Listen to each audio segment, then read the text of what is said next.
Don Néstor Serma, que es psiquiatra y experto en drogodependencias del Hospital Virgen de la Torre y también presidente de la Sociedad Española de Patología Dual. Muy buenas noches. Buenas noches. Vamos a ver, ¿a qué se debe que España se haya convertido proporcionalmente en el país que más consume cocaína de todo el mundo? Bueno, exactamente no lo sé, pero usted un poco lo ha dicho, lo ha referido. O sea, que hay factores sociales que son los que ponen en contacto a los individuos, a nuestros jóvenes, con el tema de las drogas, con el mundo de las drogas. Y usted lo ha dicho, es la disponibilidad. O sea, España es un país donde la droga está muy disponible, está accesible, tiene un precio en el cual los jóvenes realmente pueden alcanzar a consumir, en este caso creo que usted se ha referido a la cocaína especialmente, por supuesto que el alcohol, y hay un factor también que es la permisividad. Hay un factor que es que la sociedad de alguna manera permite.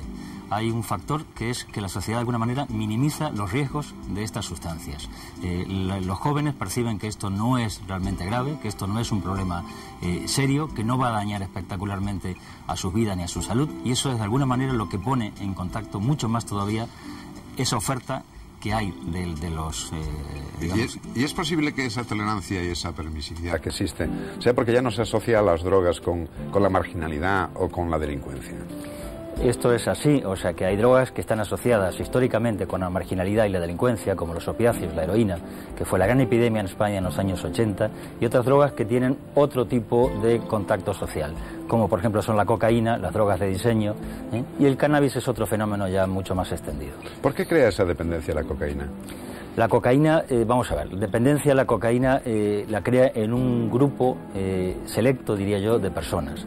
Se calcula, estas son cifras del Instituto Nacional de Abuso de Drogas de Estados Unidos, que solamente el 10%, algunos dicen hasta el 15%, de los consumidores habituales de cocaína van a terminar siendo dependientes a la cocaína. ¿Qué quiere decir esto? Que hay un porcentaje muy alto que no terminan siendo dependientes. Esto no implica que no sean dependientes, que no estén expuestos a los riesgos físicos y psíquicos de esta droga. Si quieres se los explico. Sí, eso quiere decir que hay personas más o menos sensibles a los efectos de la cocaína. Exactamente, le llamamos vulnerabilidad desde el punto de vista neurobiológico. Las neurociencias de alguna manera vienen señalando cuáles son esos factores de riesgo, que hay personas que son vulnerables, sensibles a las drogas. El ejemplo más claro quizás es el alcohol. O sea, la inmensa mayoría de nuestra sociedad no es abstinente, bebe alcohol. El alcohol es una droga peligrosísima cuando se convierte en droga, poderosísima cuando se convierte en droga. Sin embargo, el que usted o yo bebamos esta noche un vaso de vino o una copa luego de salir de este sitio no nos convierte en alcohólicos. ¿Y cuáles son los síntomas de un cocainómano? Los síntomas de una adicción, que es una enfermedad cerebral, es el consumo repetitivo, el consumo compulsivo de esta droga. El sujeto ve que pese a las consecuencias de desastre que tiene para sus vidas, en el tema económico, en el tema físico, en el tema social, que trae la ruina total, no puede, está impelido a consumir una y otra vez, incluso aunque sienta a veces síntomas desagradables, como síntomas paranoicos, como es en el caso de la cocaína. Lo iremos dentro de un rato. Pero la verdad es que provoca daños orgánicos y además, lo está diciendo usted, graves trastornos psiquiátricos. ¿De qué tipo? Los trastornos psiquiátricos son, salvo para los dependientes, para los adictos, son daños puntuales. Puede dar síntomas psicóticos, los pacientes sufren un ataque psicótico. ¿Qué es la psicosis? Pues síntomas como alucinaciones o síntomas delirantes. Los delirios son ideas desproporcionadas que de alguna manera se creen con convencimiento que realmente el individuo los está viviendo. Por ejemplo, lo más normal es sentirse perseguido, vigilado, y de alguna manera que todo el mundo hace referencia a él. Los síntomas alucinatorios son pues que el individuo percibe cosas, oye voces, tiene alucinaciones visuales. Esos son los síntomas psicóticos. Con la cocaína y estas drogas psicoestimulantes es muy posible, muy frecuente, y a veces es dosis dependiente, o sea que a mayor cantidad se presenten este tipo de síntomas psiquiátricos. Esto no excluye los síntomas físicos, o sea, sujetos predispuestos pueden tener lugar a ataques cardíacos, infartos de miocardio, ataques cerebrales, derrames cerebrales, o sea, una serie de alteraciones muy variadas que pueden afectar a los individuos que no saben realmente a qué se exponen. Claro, hay mucha gente que no sabe que eso es así. Es decir, que una sola raya, hay gente que prueba una sola raya, puede provocar un infarto. Exactamente, eso es así. Una sola raya puede provocar un infarto. Evidentemente no ocurre para la mayoría de las personas, por lo tanto la mayoría de las personas que consumen vuelven a consumir, pero hay un porcentaje de ellas que con una sola raya van a tener un infarto de miocardio o incluso un infarto cerebral, que puede ser una situación incluso mucho más grave. ¿Y por qué este tipo de droga está captando cada vez a más jóvenes, a más adolescentes? Bueno, las drogas están disponibles, las drogas, como decíamos antes, están ahí para que todo el mundo pueda hacer uso de ellas, la gente se siente que eso les da una energía que los sujetos no tienen, les permite, digamos, desinhibirse, la corteza cerebral, que es lo que nos controla y nos llena de inhibiciones a nuestra condición humana, pues de alguna manera se desinhibe. Eso nos permite que todas estas, digamos, inhibiciones, valga la redundancia, desaparezcan y tengamos facilidad de relación. Si eso podemos entenderlo, todos entendemos por qué en un momento determinado un sujeto busca consumir drogas, ¿no? Como busca consumir una copa de alcohol, que quizás en ese sentido podemos entenderlo todos. ¿Para qué bebemos? Aparte de probar un buen vino. Bebemos para desinhibirnos, para relajarnos, para relacionarnos, para ligar. Claro. Pero la gente dice que le eleva la autoestima y la confianza, lo que está diciendo usted, ¿no? ¿Cómo luchar contra una droga así? Pues es muy difícil y eso es una lucha de toda la sociedad, porque involucra a nuestros jóvenes, involucra, por lo tanto, al conjunto de la sociedad, y no solamente el presente, cuando hablamos de los jóvenes, sino incluso el futuro, a nuestro futuro. ¿Se puede acelerar el consumo si se fuma, tipo crack, que si se inhala, como es lo que se hace habitualmente vía nasal? Sí, el consumo, digamos, fumado en forma de base, que es otra preparación de la cocaína, produce una llegada al cerebro mucho más inmediata, o sea, que la inhalación. Y el efecto es casi como si fuera intravenoso de la droga. Esto produce una compulsión a volver a consumir, porque la droga se metaboliza, se elimina muy rápidamente del organismo, la cocaína estamos hablando, entonces el individuo necesita volver a consumir una y otra vez, una y otra vez. Y la metadona tiene un cierto efecto para los que consumen heroína, ¿no? ¿Y para la cocaína existe algún sustitutivo? No existe ningún sustitutivo, creo que la pregunta es muy adecuada. Para muchas drogas hay sujetos que necesitan de esos estimulantes. Entonces, por ejemplo, para los heroinómanos existe la metadona, que es un opiáceo sintético que le damos a aquellos sujetos que necesitan consumir, por algunas razones metabólicas y neuropsiquiátricas, necesitan consumir ese tipo de sustancias. Para la cocaína no, pero sin embargo hay matizaciones cuando le digo que no. Hay un subgrupo de adictos, estamos hablando de adictos, no de consumidores de cocaína, que se calcula alrededor de un 30%, que tienen una enfermedad que se llama trastorno por déficit de atención. Esto es una enfermedad infantil que muchos profesores, maestros, padres de alumnos conocen. Muchas veces los niños son diagnosticados de este trastorno de hiperactividad con déficit de atención o déficit de atención con hiperactividad. Pues a estos niños, fíjese, se les trata con anfetaminas o sustancias similares a las anfetaminas. Las anfetaminas son psicoestimulantes y en estos niños hiperactivos o con problemas de atención va a producir un efecto paradójico. En lugar de estimularles, les tranquiliza, les centra.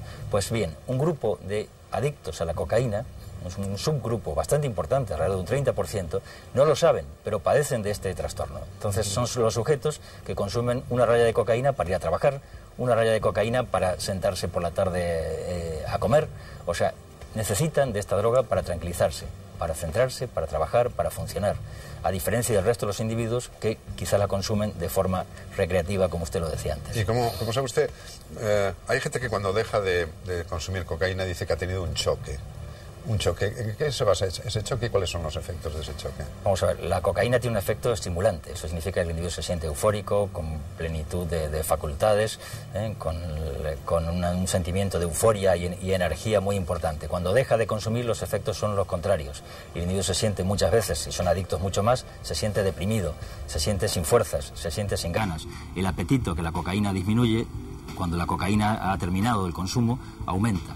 Entonces el individuo se encuentra irritable, depresivo, sin ganas de nada, con pocas fuerzas, con mucho apetito, sobre todo de hidratos de carbono, de dulces, y un síntoma más que aparece en los adictos: la necesidad, las ganas de volver a consumir cocaína. ¿Y qué tratamiento le dan ustedes a esas personas? Bueno, pues el tratamiento es un tratamiento por especialistas en adicciones y en patología dual, que es cuando estos adictos que es la inmensa mayoría de los adictos, tienen otro trastorno psiquiátrico adicional. Le comentaba antes uno de ellos, el trastorno por déficit de atención del adulto, pero también hay otros. Hay sujetos que están deprimidos, hay sujetos que tienen otras enfermedades cerebrales que necesitan de alguna manera de un tratamiento conjunto de ambas situaciones psicopatológicas, la conducta adictiva y el trastorno mental. El tratamiento es un tratamiento psiquiátrico en dispositivos bien de drogas, bien de salud mental. Habitualmente tienen que ser en tratamientos integrados o, en el peor de los casos, en tratamientos paralelos.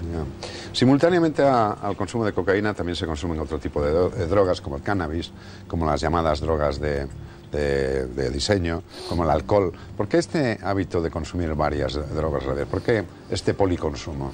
Bueno, los individuos hacen una actuación de ensayo y error, o sea que a veces la cocaína le pone a los sujetos muy altos, beben alcohol para bajarse, y esto produce una nueva droga. La síntesis entre el alcohol y la cocaína produce un nuevo metabolito que se llama cocaetileno, que es un producto enormemente más tóxico. En estudios animales, en ratas, por ejemplo, se ha visto que cocaetileno, o sea, la mezcla de alcohol y cocaína, es mucho más mortal para los estudios animales, para esas ratas, que la cocaína sola. Les permite mantener los niveles de cocaína mucho más altos, o sea, se prolonga el efecto de la cocaína durante más horas, porque la cocaína, el efecto desaparece muy rápidamente del cuerpo cuando es inhalada, como usted lo decía antes. Mientras con el alcohol se mantiene el efecto, prolonga los efectos. Los sujetos no saben estos detalles técnicos que yo le estoy dando, pero de alguna manera, por ensayo y error, van probando, van teniendo, sintiendo efectos que les permiten decir, ahora necesito tal droga, ahora tal otra, ahora me vendría bien tal otra cosa. Dígame, ¿es verdad que el alcohol puede llevar al porro y el porro a la heroína y a la cocaína o no? Bueno, pues evidentemente en aquellos sujetos que terminan siendo adictos, la experimentación con drogas ha sido antes con todo tipo de sustancias y demás, aunque generalmente tendemos a pensar que los adictos, que no los consumidores, lo son a una sustancia en especial, a una sustancia, aunque tomen varias para compensar los efectos, como decíamos antes, son adictos fundamentalmente a una droga. Pero es evidente que un adolescente que empieza a experimentar con porros, con alcohol y demás, va a probar probablemente la mayor parte de las sustancias que se venden en el mercado. ¿Y por qué ha vuelto el hachís? Una sustancia que parecía pasada de moda y ligada a los movimientos de los años 60. Pues el hachís yo creo que no ha pasado de moda, es una droga extendida, no solamente en toda Europa, sino en América y también en España, por la facilidad que tenemos aquí de entrada del cannabis desde los países del norte de África. Es una droga digamos, muy consumida, en el cual hay una percepción social, como decíamos antes, de que es una droga prácticamente limpia, que tiene pocos efectos indeseables. Y es más, se está extendiendo ahora, de forma, por supuesto, errónea, la concepción de que no, de que incluso no solamente no es mala, sino que tiene efectos terapéuticos. Esto, de alguna manera, es una concepción errónea. Cualquier droga puede tener efectos terapéuticos. La propia heroína es un poderoso, digamos, analgésico, sintetizado a partir de la morfina, que es una droga que se sigue utilizando hoy en día para tratar en medicina, por ejemplo, los dolores de pacientes que tienen dolores intratables. Así pasa con otras drogas. Hay un estudio muy interesante reciente en el cual se ha experimentado con LSD, no lo hemos mencionado todavía, que es una droga que seguramente sonará a los espectadores, para tratar migrañas, o sea, cefaleas, o sea, dolores de cabeza migrañosos intratables, responden al LSD. ¿Eso qué significa? ¿Que vamos a decir que el LSD es bueno para los dolores de cabeza? Estamos diciendo que cualquier droga tiene un efecto sobre el cerebro y que podemos aprovechar sus efectos terapéuticos. Pero confundir esto con que estas drogas no tienen efectos peligrosos para los sujetos y los individuos, y mucho más para nuestros adolescentes, es caer en un error gravísimo. Nuestros adolescentes todavía no tienen un cerebro desarrollado. Nuestros adolescentes todavía tienen, digamos, un desarrollo físico. Es una paradoja la adolescencia. Es el desarrollo, digamos, físico es máximo, es el momento de máxima energía, de máxima potencia. Sin embargo, a nivel cerebral, el desarrollo cognitivo, o sea, las funciones de la memoria, la atención, la concentración, la inteligencia, no están todavía desarrolladas. Y esto es el momento más peligroso en que los sujetos entran en contacto con la droga en un cerebro todavía no desarrollado, y sus efectos van a ser, bueno, pues lo que estamos oyendo. Sí. ¿Y el consumo de drogas puede estar relacionado con el fracaso escolar, en algunos casos, o el fracaso familiar? Por supuesto que sí, que el consumo en una persona adicta va a tener fracasos a todo nivel, a nivel académico, por supuesto, pero también a nivel familiar, a nivel social. Un adicto es un enfermo cerebral, un enfermo muy grave. La adicción es una enfermedad crónica que cursa con recaídas continuas, en el cual el sujeto incluso pues se ve afectado toda su vida. El tabaco, sin ir más lejos. Los adictos al tabaco. Probablemente los adictos al tabaco sean también un porcentaje que está alrededor del 10% de los consumidores.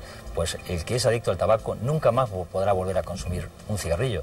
Cuando vuelve a tocar un cigarrillo, vuelve a fumar. Hay enfermos de cáncer que no pueden fumar, que se les va la vida en ello y siguen fumando. Y se van a la tumba con el pitillo puesto, como vemos los médicos tan habitualmente. Y el alcohol que también es una droga. ¿Usted cree que los jóvenes de hoy beben más que los de antes? No tengo esos datos, antes no teníamos cifras, sí sabemos que los de hoy beben mucho, o sea que el alcohol es la droga más extendida en nuestra sociedad, en todo Occidente, en Europa, en España y en Estados Unidos también. Y en los adolescentes es el consumo más, digamos, habitual y también con una muy baja percepción social de que esto puede ser una droga. Y el alcohol lo es, y cuando es una droga es mucho más terrible en sus efectos que la heroína incluso. Y también se consume alcohol por esa, digamos, timidez o dificultad para relacionarse. ¿Es una fórmula para iniciarse en el alcohol? Seguro que es así. Lo que pasa es que hay sujetos cuya timidez, como usted lo dice, es patológica. Hay sujetos que tienen dificultades de relación, dificultades inherentes a su propia personalidad por alteraciones que son previas y que necesitan de estas sustancias para poder relacionarse. Lo demás, todo el mundo podemos usar el alcohol en un momento dado para relajarnos, como le explicaba antes. Sí. Ahora hay mucha presión social contra el tabaco. ¿Usted cree que debería haber la misma presión contra el alcohol? Porque en algún momento el alcohol era un método, digamos, de relación, de fiesta, de relación familiar incluso y demás. ¿Debería existir esa presión? Creo que la presión social, y de hecho está comenzando a aparecer, debe ser sobre los jóvenes.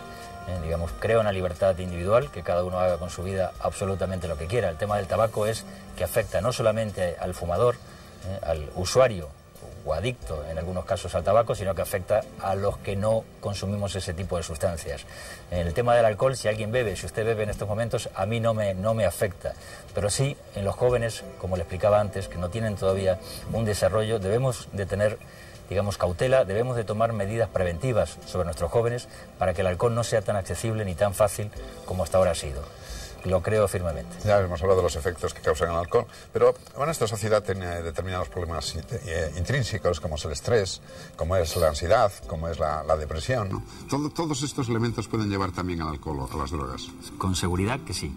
O sea que la depresión es una enfermedad muy ligada al alcohol. De hecho, sabemos hoy en día, datos muy recientes, que el 40% de las personas que han sido diagnosticadas a lo largo de su vida de un episodio de depresión han tenido también problemas con el alcohol y las drogas. Que en el momento que uno diagnostica una depresión, el 23% de esas personas van a tener un problema de alcohol asociado. Estamos hablando de cifras muy altas. ¿Y se están dando cifras y porcentajes muy altos de gente que tiene depresión? Quizá porque antes se confundía con otros problemas. Sí, yo creo que esto es un problema también en términos coloquiales, en términos estrictos. No estoy tan seguro que la depresión haya aumentado de forma tan, digamos, importante como se dice. Lo que sí, bueno, pues a veces la gente estamos agobiados, estamos estresados, como usted lo decía, y decimos estoy deprimido o estoy estresado. Son palabras del lenguaje coloquial que difieren de alguna manera del lenguaje técnico, de lo que es estrictamente una depresión, de la depre que tenemos todos cuando volvemos de vacaciones, como hace días seguramente hemos vuelto la mayoría de los españoles. Sí, hablemos de las pastillas de diseño, que se fabrican casi en los mismos lugares en los que se consumen, y además cada vez con instrumentos químicos cada vez más sencillos, ¿no? ¿Cómo luchar contra algo así, ¿no?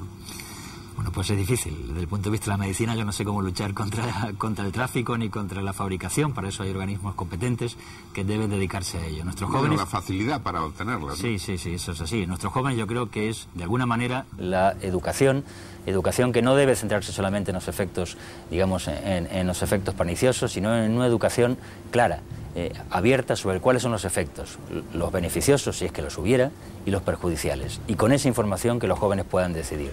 Tampoco creo que valgan las informaciones como la droga mata, porque los jóvenes experimentan con la droga y la inmensa mayoría no se muere. Entonces dicen, oye, no es verdad, la droga no mata. Entonces tenemos que explicar claramente las cosas. Hay que explicar realmente las cosas de forma abierta, con los pros y los contras de cada situación.